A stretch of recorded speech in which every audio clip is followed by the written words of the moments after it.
اعوذ باللہ من الشیطان الرجیم بسم اللہ الرحمن الرحیم الذین قالوا، وہ لوگ جنہوں نے کہا کہ ان اللہ عہد الینا، ان اللہ بے شک اللہ تعالیٰ نے عہد الینا ہم سے یہ وعدہ کیا ہوا ہے کہ اللہ نؤمن لرسول، یہ کہ ہرگز ہم نہیں ایمان لائیں گے کسی رسول پر، حتیٰ یہاں تک کہ یأتینا وہ رسول لے کر آئے ہمارے پاس بقربان ایک ایسی قربانی کہ تأکلہ النار جس کو آگ کھا جائے۔ قل اے میرے پیغمبر آپ کہہ دیجئے ان کو، قد جاءکم رسل من قبلی، تحقیق تمہارے پاس مجھ سے پہلے بہت سے رسول آ چکے ہیں، بالبینات واضح نشانیاں لے کر، وبالذی قلتم اور وہ چیز بھی لے کر جو تم نے کہی ہے، یعنی ایسی قربانی بھی تمہارے سامنے انہوں نے پیش کی ہے جس کو آسمان کی آگ نے کھا رہی ہے۔ فلم قتلتموہ، پس تم نے ان کو کیوں قتل کیا، ان کنتم صادقین اگر تم سچے تھے۔ فإن کذبوک، اے میرے پیغمبر پس اگر یہ آپ کو جھٹلا دیتے ہیں نہیں مانتے، تو فقد کذب رسل من قبلک، پس تحقیق جھٹلائے گئے ہیں بہت سے رسول آپ سے پہلے ہی، جاءوا بالبینات جو لائے تھے واضح دلائل، والزبر اور صحیفے، والکتاب المنیر اور روشن کتابیں۔ کل نفس ذائقۃ الموت، ہر ایک نفس نے موت کا ذائقہ چکھنا ہے۔ فإنما توفون اجورکم یوم القیامہ، اور بے شک تم کو تمہارا پورا پورا بدلہ دیا جائے گا قیامت کے دن۔ فمن زحزح عن النار، پس جو شخص دوزخ کی آگ سے دور کر دیا گیا، وادخل الجنہ اور جنت میں داخل کر دیا گیا، فقد فاز، پس تحقیق وہ کامیاب ہو گیا۔ وما الحیات الدنیا، اور نہیں ہے دنیا کی زندگی، الا متاع الغرور، مگر دھوکے کا سامان۔ سپارہ نمبر 4 سورہ آل عمران، آیت نمبر 183 اور 184 اور 185، 3 آیتیں آپ کے سامنے تلاوت ہوئی ہیں، اور ان آیات کا ایک درس جو ہے وہ پیچھے گزر چکا ہے۔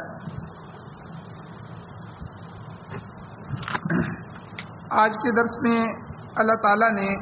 اہل کتاب کے ایک اور ہیلے اور بہانے کا ذکر فرمایا کہ یہ یہود اور نصارہ جو تھے، یہودی خاص کر کے، یہ اتنی بدبخت قوم گزری ہے،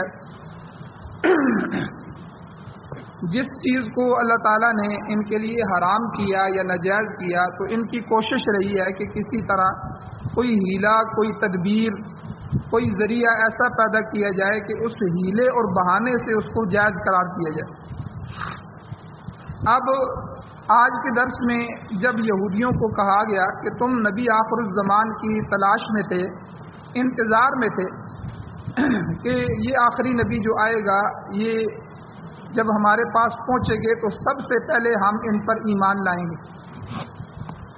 اور تمہاری کتابوں میں ان کی صفات موجود ہیں، ان کا تذکرہ موجود ہے، ان کے اخلاق موجود ہیں، ان کی جماعت موجود ہے، ان کی جماعت کے نام اور جماعت صحابہ کرام کے تذکرے اور اوصاف موجود ہیں، تو تم اب ان پر ایمان کیوں نہیں لاتے؟ اب جب نبی علیہ الصلوۃ والسلام نے ان کو دعوت دی، ایمان کی دعوت دی، اسلام کی دعوت دی، تو ادھر بھی انہوں نے ایک شرط رکھ دی، ایک ہیلا پیش کیا جس کو قرآن مجید نے یہاں ذکر کیا۔ کیا ہیلا تھا؟ اللہ کہتے ہیں کہ الذین قالوا، وہ لوگ جنہوں نے کہا،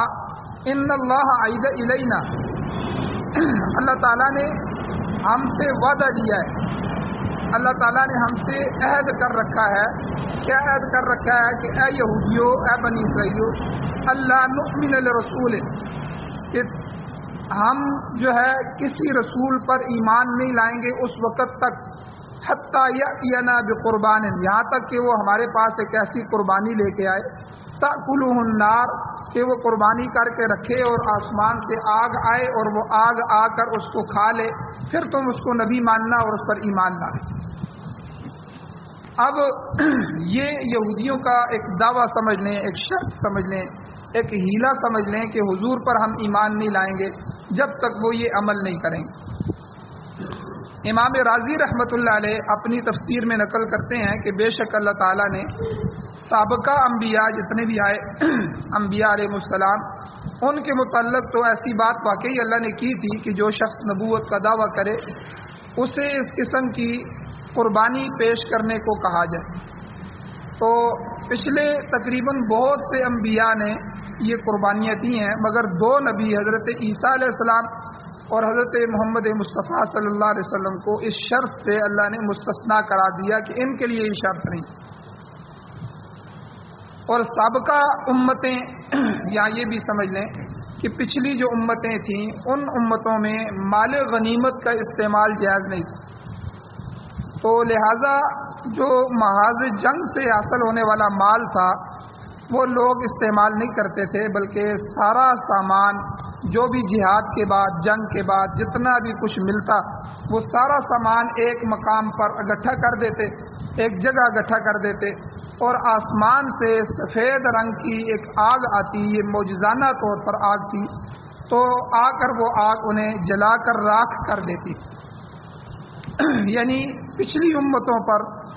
مال غنیمت کو حلال نہیں کیا گیا، مگر نبی آخر الزمان صلی اللہ علیہ وسلم کی امت کا یہ اعزاز ہے کہ اس امت پر جہاں اللہ نے اور بہت سی مہربانیاں کی،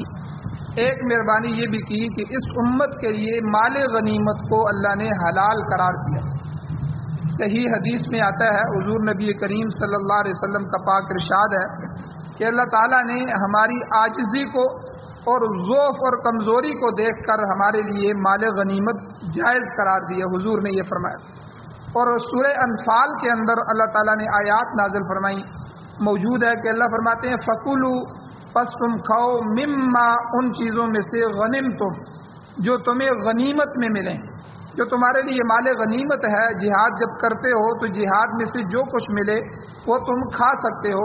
فَكُلُوا مِمَّا غَنِمْتُمْ حَلَالًا طَيِّبًا، اللہ کہتے ہیں وہ تمہارے لیے حلال ہے اور پاکیزہ مال ہے، لہذا تمہارے لیے جائز ہے. اب بائبل کی روایت کے مطابق، جو یہودیوں کی اپنی کتاب ہے بائبل، اس کے مطابق اللہ تعالیٰ کے ہاں قربانی کی قبولیت کی نشانی یہ تھی کہ وہ اپنی قربانی رکھ دیتے تھے اور آسمان سے آگ نازل ہوتی اور آگ نازل ہو کر اس قربانی کو جلا دیتی تھی. یہ آگ کا اتر کے جلا دینا یہ نشانی تھی اس چیز کی کہ اس آدمی کی قربانی قبول ہوگی. اگر قبول نہ ہوتی تو وہ قربانی اسی طرح پڑی رہتی، آگ نہ آتی اور آگ آ کے اسے نہ جلاتی. تو یہ ایک قسم کی شرمندگی تھی. تو نبی علیہ الصلوۃ والسلام کی امت پر یہ اعزاز ہے کہ ہم جو قربانی کے دنوں میں قربانی کرتے ہیں، ایک تو اس کا گوشت ہمارے لیے حلال قرار دیا.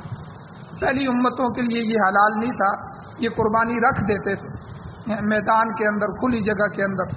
اور دوسرا ہمارے لیے شرمندگی بھی نہیں ہے. اب قیامت والے دن ہی پتہ چلے گا کہ کس کی قربانی قبول ہوئی تھی کہ کس کی نہیں ہے، لیکن دنیا میں اللہ نے ہمیں شرمندہ نہیں کیا. تو گویا کہ یہ پہلی امتوں کے لیے ایک شرمندگی بھی ہوتی تھی کہ وہ قربانی رکھ دیتے. اب جس کی قبول ہوتی وہ تو آگ کھا جاتی،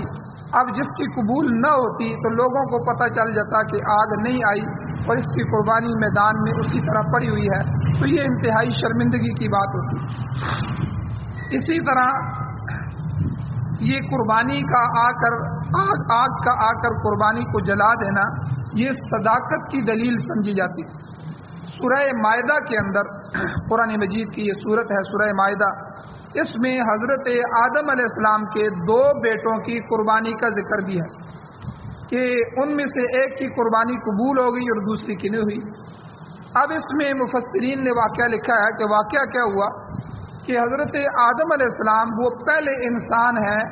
کہ جو ابو البشر ہیں، تمام انسانیت کے باپ ہیں.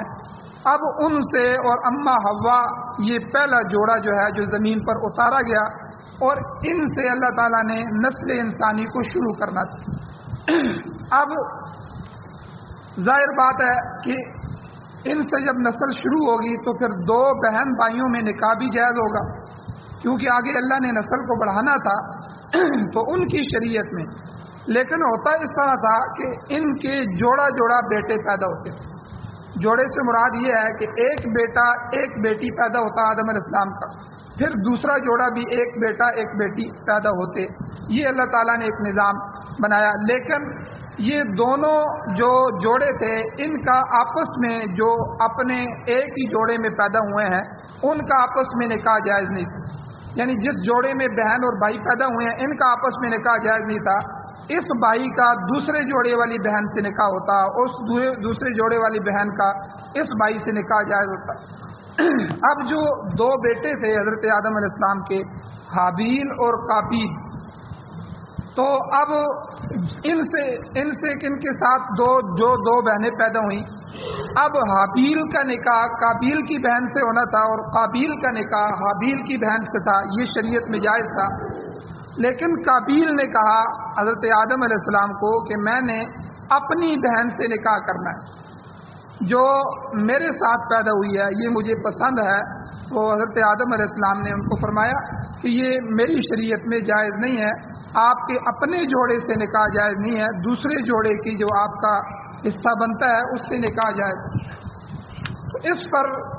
مفسرین نے لکھا ہے کہ ان دونوں بھائیوں کو کہا گیا کہ اچھا آپ اس طرح کرو کہ دونوں بھائی جو ہے وہ اپنی قربانی اللہ کے سامنے پیش کرو، اور آسمان سے جو آگ آئے گی وہ آگ آ کر بتا دے گی کہ تم میں سے کس کی بات میں صداقت ہے، کون سچا ہے، تو یہ دلیل سمجھی جائے گی۔ اب مفسرین لکھتے ہیں کہ جو قابیل تھا اس نے جو ہے تھوڑی سی کوئی چیز کی اور انتہائی ردی قسم کی چیز گندم وغیرہ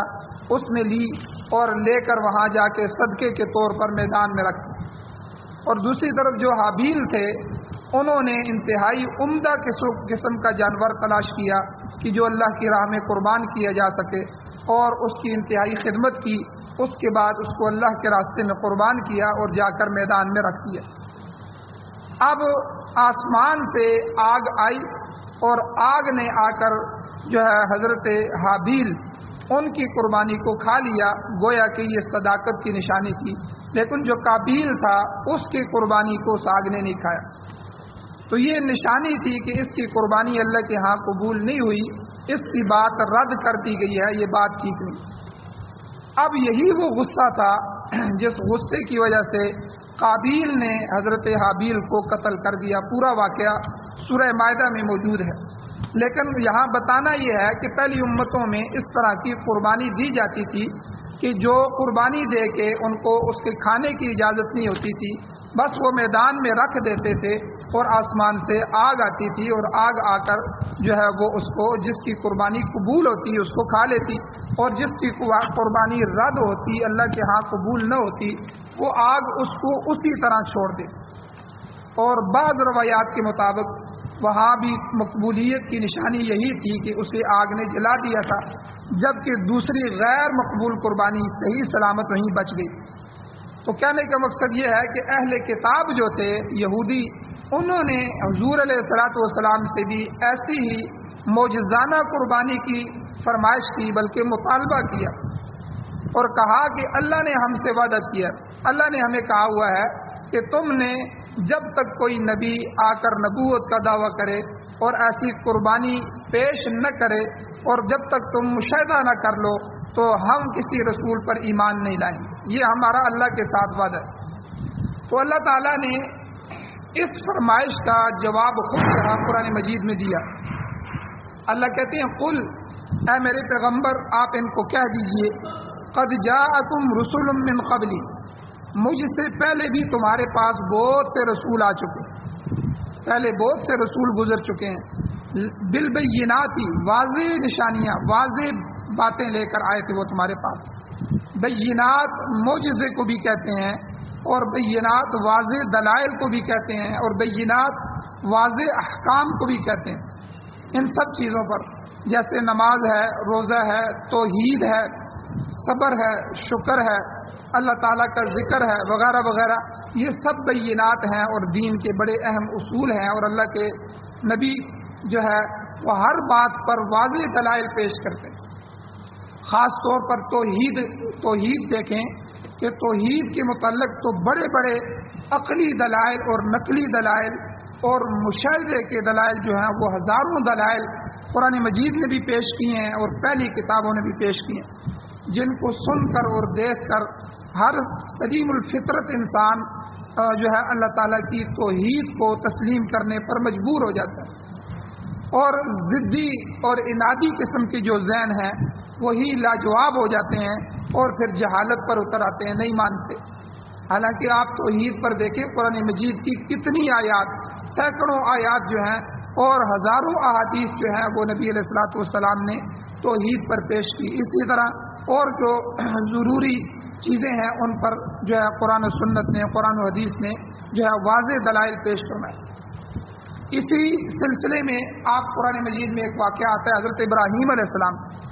توحید باری تعالیٰ کے متعلق عقلی اور نقلی اور مشاہداتی دلائل، کتنے مضبوط دلائل تھے کہ جو حضرت ابراہیم علیہ السلام نے اپنے والد کے سامنے پیش فرمائے، اپنے بادشاہ وقت جو نمرود تھا اس کے سامنے پیش کیے، اپنی قوم کے سامنے پیش کیے۔ آپ دیکھیں جب تک نبوت نہیں ملی تھی تو حضرت ابراہیم علیہ السلام نے چاند کو دیکھا تو کہا کہ شاید یہ میرا رب ہو، پھر جب وہ غروب ہو گیا تو کہا کہ میرا رب تو غروب نہیں ہو سکتا۔ یہ بھی دلیل تھی اس بات کی کہ اللہ تعالیٰ کو کوئی غربت نہیں ہے، اللہ غروب نہیں ہو سکتا۔ اور اسی طرح پھر سورج کو دیکھا، اور اسی طرح جب توحید جو ہے قوم کے سامنے بیان کی تو کس طرح قوم کے سامنے جو ہے قوم جب علاقہ چھوڑ کے ایک میدان میں جمع ہو گئی اور وہ خوشی منا رہے تھے، اپنی عید منا رہے تھے، پیچھے سے ابراہیم علیہ السلام ان کے لیے توحید کے دلائل جمع کر رہے تھے، ان کی بتوں کو توڑ رہے تھے، اور جو بڑا بت ہے اس کے ناک کو کاٹ دیا، اس کے کان کو کاٹ دیا، اس کے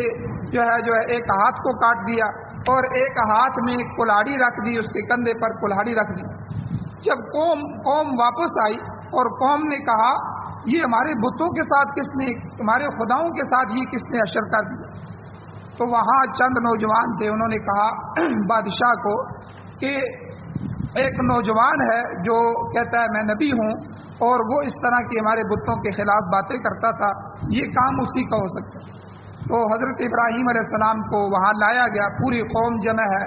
والد وہاں جمع ہے اور وقت کا بادشاہ ہے۔ تو ابراہیم علیہ السلام سے پوچھا گیا کہ یہ آپ نے ہمارے بتوں کے ساتھ کیا؟ تو ابراہیم علیہ السلام نے عجیب جواب دیا، انہوں نے کہا کہ یہ اس بل فعل کبیرہم ھذا، کہ تمہارے اس بڑے بت نے یہ کیا ہوگا۔ تو وہ خود کہنے لگے کہ اے ابراہیم یہ کہاں بولتے ہیں، یہ کہاں کر سکتے ہیں؟ ابراہیم علیہ السلام نے کہا کہ میں نے بھی تمہیں یہی بات سمجھانی تھی کہ جب یہ بول نہیں سکتے، جب یہ کچھ حرکت کر نہیں سکتے تو یہ ہمارے خدا کیسے ہو سکتے ہیں؟ تو ساری قوم شرمندہ ہو گئی۔ اتنے واضح دلائل جو ہے توحید پر سمجھائے کہ میرا رب جو ہے وہی کرنے والا ہے اور وہ ہمیشہ سے ہے، ہمیشہ رہے گا، اس کے لیے نہ موت ہے نہ زوال ہے، اور وہی مشکل کشا ہے، وہی حاجت روا ہے۔ اللہ کی ذات کے علاوہ کوئی دینے والا نہیں، اللہ کی ذات کے علاوہ کوئی چھیننے والا نہیں، نفع نقصان کا مالک اللہ کی ذات کے علاوہ کوئی نہیں ہے۔ یہ جتنے بھی ہیں یہ سب خود محتاج ہیں، اور یہ بت جن کو تم نے تراشا ہوا ہے، پتھروں سے بنایا ہوا ہے، یہ نہ حرکت کر سکتے ہیں، یہ نہ بول سکتے ہیں، یہ تمہاری حاجت نہ سن سکتے ہیں، نہ یہ جو ہے کوئی جو ہے تمہارے سامنے پہنچ سکتے ہیں، نہ تمہاری فریاد کی طرف توجہ کر سکتے ہیں۔ تو تم نے ان کو کیوں الہ بنایا ہوا ہے؟ کیوں ان کے سامنے سجدہ ریز ہوتے ہو؟ کیوں اپنی منتیں ان کے سامنے رکھتے ہو؟ کیوں جو ہے اپنے جو ہے سر کو، اپنی جبینوں کو ان کے سامنے جھکاتے ہو؟ تو یہ وہ واضح دلائل تھے جو نبیوں نے اپنی قومیں کے سامنے پیش کیے، اور حضرت ابراہیم علیہ السلام کے جو یہ مضبوط دلائل تھے کہ کتنے مضبوط تھے کہ ان کے والد باپ بھی ان کا جواب نہ دے سکا، اور نہ بادشاہ وقت اس کا جواب دے سکا، نہ ساری قوم اس کے جواب دے سکی۔ اور نتیجہ کیا ہوا کہ دلائل کا جواب دینے کی بجائے مار پیٹ پر تیار ہو گئے، اور والد نے جو ہے باپ نے گھر سے نکال دیا، حتیٰ کہ پوری قوم دشمن بن گئی، جان کی دشمن ہو گئی۔ اس لیے اللہ تعالیٰ نے فرمایا کہ اے میرے پیغمبر حضور آپ ان سے کہہ دیں کہ مجھ سے پہلے بھی اللہ کے بہت سے رسول واضح دلائل لے کر آئے تھے، وَبِالَّذِي قُلْتُمْ، دوسری چیز بینات کے ساتھ وہ چیز بھی لے کر آئے جس کی تم لوگوں نے فرمائش کی، یعنی مجھ سے پہلے اللہ کے نبی جو تھے وہ قربانی کی دلیل بھی تمہارے آبا و اجداد کے سامنے پیش کر چکے ہیں، مگر انہوں نے بھی انکار کر دیا، انہوں نے بھی نہیں مانا۔ تورات میں آتا ہے، تورات میں حضرت الیاس علیہ السلام کہ انہوں نے بھی قربانی کی تھی، ان کی قربانی کا ذکر تورات میں موجود ہے کہ بال نامی جو بت تھا اس کے جو پجاری تھے وہ یہی یہودی تھے، بال بت کے۔ تو ان کو حضرت الیاس علیہ السلام نے کہا کہ آؤ میدان میں نکلو، ایک بیل میں اللہ کے نام پر قربان کرتا ہوں، ایک بیل تم اپنے بت بال کے نام پر قربان کرو۔ پھر ہم دیکھتے ہیں کہ کس کی قربانی کو آسمان کی آگ آ کر جلا دیتی ہے اور اللہ تعالیٰ اس کو قبولیت بخشتے ہیں، اور کس کی قربانی رائے گاہ جاتی۔ چنانچہ قوم نے کہا کہ ٹھیک ہے، آپ اپنے خدا کی قربانی دیں، ہم اپنے بت، اپنے بال نامی بت کا جو ہے وہ قربانی دیتے ہیں۔ چنانچہ دونوں قربانیاں کی گئیں اور حضرت الیاس علیہ السلام کی جو قربانی تھی اس کو آگ نے آ کر کھا لیا، جلا لیا، اور اسرائیلیوں کی قربانی ویسی کی ویسی رہی۔ اب یہ کتنی بڑی دلیل تھی نبی کی اپنے قوم کے لیے۔ چاہیے یہ تھا کہ اب یہودی حضرت الیاس علیہ السلام کو اللہ کا نبی تسلیم کر لیتے، مگر وہ اپنی ضد پر اڑے رہے، بلکہ آپ کے اور زیادہ دشمن ہو گئے۔ نتیجہ یہ ہوا کہ اللہ کے نبی کو جا کر پہاڑوں کے اندر پناہ لینی پڑی، اپنی جان بچانی پڑی، حتیٰ کہ وہ اپنے ملک سے ہجرت کر گئے۔ تو یہاں بھی اللہ نے یہ فرمایا کہ تمہارے آبا و اجداد نے بھی منہ مانگا معجزہ مانگا تھا، اور دیکھنے کے باوجود تم نے فلم قتل تم نے تمہارے یعنی آبا و اجداد نے ان کو کیوں قتل کیا، کیوں ان کی جان کے دشمن بنے، کیوں ان کو اپنی جان بچانے کے لیے پہاڑوں میں جو ہے وہ جانا پڑا، کیوں ان کو ہجرتیں کرنی پڑی۔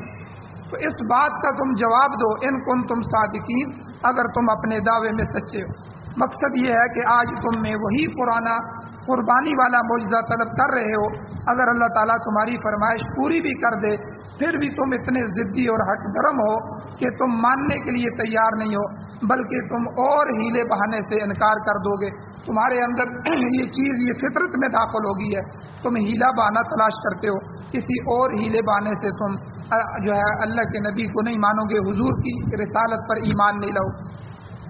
تو اللہ تعالیٰ نے اپنے پیغمبر اور متبعین کو تسلی دی، اور اللہ تعالیٰ نے فرمایا کہ آپ رنجیدہ نہ ہوں، غمگین نہ ہوں، بے شک یہ لوگ آپ کی تکذیب کر رہے ہیں، آپ کو جھٹلا رہے ہیں۔ فَإِن كَذَّبُوكَ، اگر یہ لوگ ایسا کرتے ہیں تو یہ کوئی نئی بات نہیں ہے۔ فَقَدْ كُذِّبَ رُسُلٌ مِّن قَبْلِكَ، بے شک آپ سے پہلے بھی اللہ کے رسول جھٹلائے گئے ہیں۔ جس طرح آج آپ کی قوم آپ کا انکار کر رہی ہے، اسی طرح سابقہ قومیں بھی سابقہ انبیاء علیہ السلام کا انکار کرتی رہی ہیں، اور نبی بھی ایسے ہی آتے رہے ہیں۔ جاءوا بالبینات والزبر، کہ وہ انبیاء کھلی نشانیاں یعنی معجزات اور دلائل لے کر آتے رہے، اور بڑی نصیحت آموز باتیں وہ لے کر اللہ کی طرف سے مبعوث ہوئے۔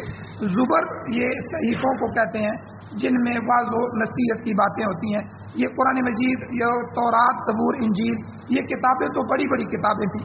لیکن صحیفے چند ایک جسے ہم پمفلٹ کہتے ہیں، چند ایک اوراق پر مشتمل چیزیں ہوتی تھی جن میں جو اللہ کی طرف سے آتی تھی پیغمبروں پر۔ تو یعنی وہ اللہ کہتے ہیں معجزے بھی لے کے آئے وہ پیغمبر، اور چھوٹی کتابیں، چھوٹے صحیفے بھی لے کے آئے، اور اسی طرح جو ہے بڑی بڑی کتابیں بھی لے کے آئے۔ تو البتہ جو ہے والکتاب المنیر، روشن کتابیں بھی لے کے آئے، لیکن قوم نے اس کو تسلیم نہیں کیا۔ تو اب کیا ہوا، اللہ تعالیٰ نے فرمایا کہ یہ جھٹلانا ان کی فطرت ثانیہ بن چکی ہے۔ اے میرے پیغمبر، یہودی اگر نہیں مانتے، اہل کتاب نہیں مانتے، تو آپ نے پریشان نہیں ہونا۔ انہوں نے اپنے پہلے پیغمبروں کی واضح دلائل کے سامنے بھی انہوں نے نہیں مانا، اپنی ضد دکھائی اور عناد اور ہٹ درمی کے اندر آ گئے۔ آخر میں اللہ تعالیٰ نے فرمایا کل نفس ذائقۃ الموت، ہر ایک نفس نے موت کا ذائقہ چکھنا ہے، کوئی بھی ذی روح چیز موت سے نہیں بچ سکتی، یہ قطعی اور یقینی بات ہے۔ ایک جگہ قرآن میں اللہ نے فرمایا افإن مت فهم الخالدون، جس طرح نبی اور ان کے ماننے والے موت سے ہمکنار ہوں گے، اسی طرح ان کے مخالفین کو بھی یہ گھاٹی لازماً عبور کرنی ہوگی، یہ زندگی ختم ہو جائے گی، اور سب کو نئی زندگی میں داخل ہو کر رب العزت کی بارگاہ میں پیش ہونا ہوگا۔ آگے اللہ نے فرمایا وَإِنَّمَا تُوَفَّوْنَ أُجُورَكُمْ يَوْمَ الْقِيَامَةِ، پھر فیصلے کے دن تمہیں تمہارے اعمال کا پورا بدلہ دیا جائے گا، اس میں نہ کمی ہوگی اور نہ کسی پر ظلم کیا جائے گا، ہر شخص کو اس کے کیے کا پھل مل جائے گا۔ اور یہ ایک ایسی حقیقت ہے کہ جیسا انسان کا اپنا وجود ہے، جس طرح انسان کے اپنے جسم کے وجود ہونے میں شک و شبہ کی گنجائش نہیں، اسی طرح جزائے عمل میں بھی لا ریب واقع ہونے میں کسی کی شک نہیں ہے۔ اور آخر میں اللہ نے ایک ضابطہ بیان فرما دیا، ایک قانون بیان فرما دیا۔ اللہ کہتے ہیں فَمَنْ زُحْزِحَ عَنِ النَّارِ وَأُدْخِلَ الْجَنَّةَ فَقَدْ فَازَ، جو شخص دوزخ سے دور کر دیا گیا، دوزخ اور آگ سے بچا دیا گیا اور جنت میں داخل ہو گیا، وہ کامیاب ہو گیا۔ یہ ایسی کامیابی ہے جس کے مقابلے میں دنیا کی بڑی سے بڑی دولت، بڑے سے بڑا سرمایہ اور اقتدار اور حکومتیں، یہ سب کے سب اس کے مقابلے میں ہیچ ہے۔ اور اصل کامیابی یہ ہے کہ انسان دوزخ سے بچ کر جنت کا داخلہ حاصل کرنے والا بن جائے، جو ہمیشہ کے لیے اللہ تعالیٰ کی رحمت کی جگہ ہے۔ جنت اللہ کی رحمت کی جگہ ہے، دوزخ اللہ کے غضب کا مقام ہے۔ جو وہاں پہنچ گیا جنت میں اور دوزخ سے بچ گیا، وہ حضیرت القدس کا ممبر بن گیا، اسی کی فلاح اور کامیابی ہے۔ آخر میں اللہ نے فرمایا وَمَا الْحَيَاةُ الدُّنْيَا إِلَّا مَتَاعُ الْغُرُورِ، دنیا کی زندگی محض دھوکے کا سامان ہے۔ شیطان بہت بڑا دھوکے باز ہے، اس نے لوگوں کو دھوکے میں ڈال رکھا ہے۔ آدمی اس دنیا کے کاموں میں مگن ہو کر اس کو مستقل ٹھکانہ سمجھنے لگتا ہے اور آخرت کے انجام سے غافل ہو جاتا ہے۔ اس کا نتیجہ یہ ہوتا ہے کہ اکثر لوگ حقیقت سے بے بہرا ہو کر دین حق کی مخالفت پر آ جاتے ہیں اور پھر بدعمالی، بدعقیدگی، اس کا ذخیرہ جمع کر کے آخرت میں پہنچ جاتے ہیں اور ہمیشہ ناکام اور نامراد ہو جاتے ہیں۔ اس لیے اللہ نے فرمایا کہ لوگوں، دنیا دھوکے کا گھر ہے، ہوشیار ہو کر رہنا۔ بہرحال اللہ تعالیٰ نے قبول حق میں اہل کتاب کے جو جھوٹے ہیلے بہانے تھے ان کی یہاں مذمت بیان فرمائی اور نبی علیہ الصلوۃ والسلام اور آپ کے متبعین کو تسلی دی کہ تکذیب پہ حق کو جھٹلانے کی وجہ سے پریشان نہ ہونا۔ اللہ والوں کو ایسی آزمائشوں سے ہمیشہ گزرنا پڑتا ہے، یہ ایک آزمائش ہے، یہ گزر جائے گی۔ اللہ تعالیٰ سے دعا ہے اللہ ہمیں عمل کی توفیق عطا فرمائے۔ آمین۔ الحمدللہ رب العالمین والعاقبۃ للمتقین والصلاۃ والسلام علی رسول النبی الامی الکریم۔ یا اللہ ہماری کمیوں کوتاہیوں کو معاف فرمائے، یا اللہ دوزخ کی آگ سے ہمیں محفوظ فرمائے، یا اللہ جنت الفردوس نصیب فرمائے، یا اللہ اپنی رضا نصیب فرمائے، یا اللہ اپنی قربتیں نصیب فرمائے۔ حضور علیہ الصلوۃ والسلام اور حضور کے متبعین اولیاء اللہ علماء کرام سے محبت نصیب فرمائے، یا اللہ قرآن و سنت سے محبت نصیب فرمائی، قرآن و سنت کے غلبے کے لیے کوششیں کرنے کی توفیق نصیب فرمائی، خاتمہ ایمان پر فرمائی۔ یا اللہ جو بیمار ہیں ان کو شفا عطا فرمائی، یا اللہ جو حضرات ایمان کی حالت سے اس دنیا سے جا چکے ہیں یا اللہ ہم سب کی بخشش فرمائی۔ صلی اللہ تعالیٰ علی خیر خلقہ محمد و آلہ و اصحابہ اجمعین برحمتک یا ارحم الراحمین۔